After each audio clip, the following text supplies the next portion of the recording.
Chers partenaires, bonjour. Je m'appelle Jonas Habimana. Je suis directeur exécutif de l'organisation Bureau d'information, formation, échange et recherche pour le développement BIFERD, une organisation basée en République démocratique du Congo. Comme vous le savez, aujourd'hui nous allons parler de la question de l'éducation en urgence en RDC. Depuis que les crises ont commencé, en mars 2022 jusqu'à aujourd'hui, plus de 177 000 enfants ont été affectés par la crise. Les écoles ont été occupées par les déplacés. Les écoles ont été utilisées par les déplacés. Certaines écoles ont été même occupées par les groupes armés. Et il y a eu vraiment des casses et des impacts terribles sur l'éducation au vu du nombre d'enfants qui sont aujourd'hui en dehors du système éducatif.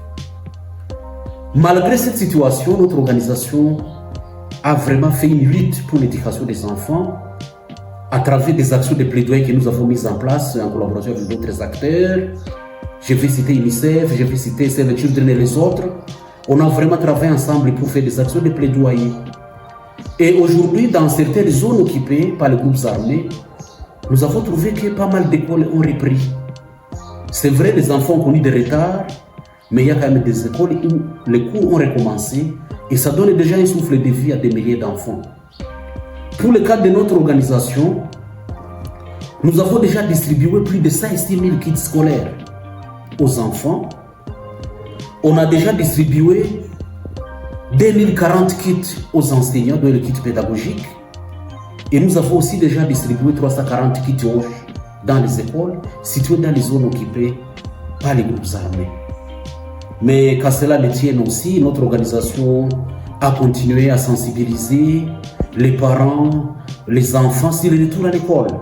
Et aussi des formations aux enseignants.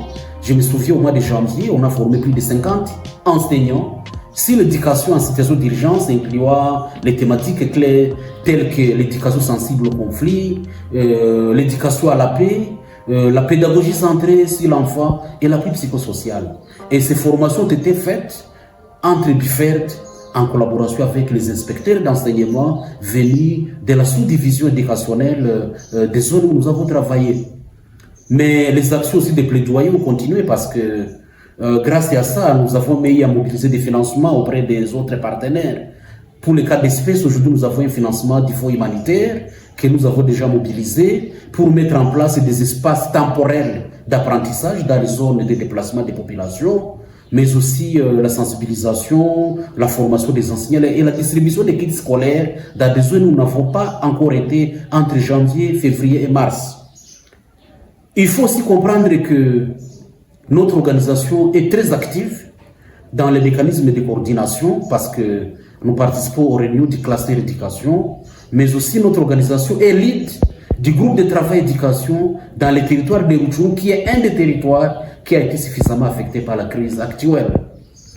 Donc je pense qu'aujourd'hui, faire un appel à tous les acteurs éducatifs du monde entier pour que nous puissions vraiment mettre en place une solidarité exceptionnelle afin de venir en aide des enfants qui sont en dehors du système éducatif serait vraiment une urgence. Merci beaucoup.